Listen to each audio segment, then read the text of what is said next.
Good morning, happy Saturday. Ben here from Yesloyal, aiming for a short video today. It's a video probably short because it's a topic that I don't talk about very often, but I think about a lot. So it's costs and keeping costs under control.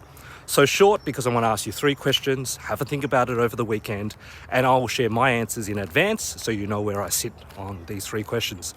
So question 1.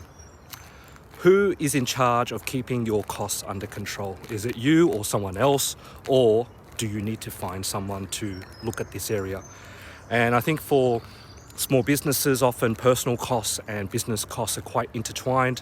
For me, both my brother and wife look at costs across business and personal, and they do a great job of it, and I want to say thank you. 2 is, what's your immediate reaction when costs are eliminated altogether or reduced in your business?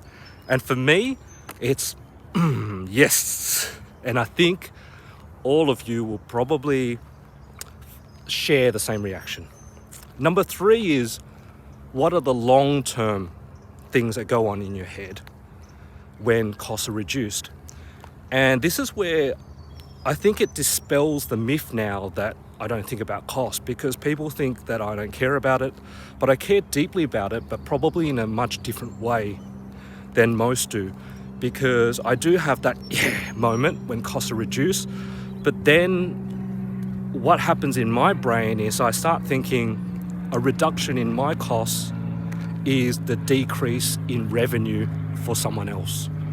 So every time we cut costs in a business, we're robbing someone else of revenue that they were getting, and therefore it may have the knock-on effect where they need to then reduce their costs because their revenues have reduced. And so what that means for all of us in business and all of us as consumers is that knock-on effect, which the government dumps money into us to try to avoid, is that everyone starts reducing spend, and that knock-on effect can lead us into some murky waters. Yeah. And so I think about cost a lot, but from that perspective.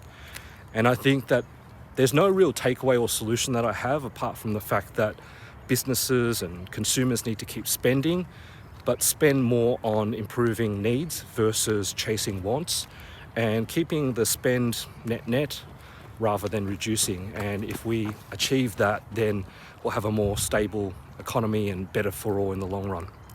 Anyway, that's the Saturday video.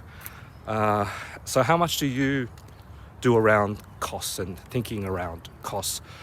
That's a bit from me. I'm gonna get back to my walk. Let me just show you. Look, it's the same place I walk every day, but probably the feel that you get is on Saturdays I really want to enjoy this, and the videos are much shorter. Have a great weekend. I know I certainly will. Talk to you soon. Bye for now.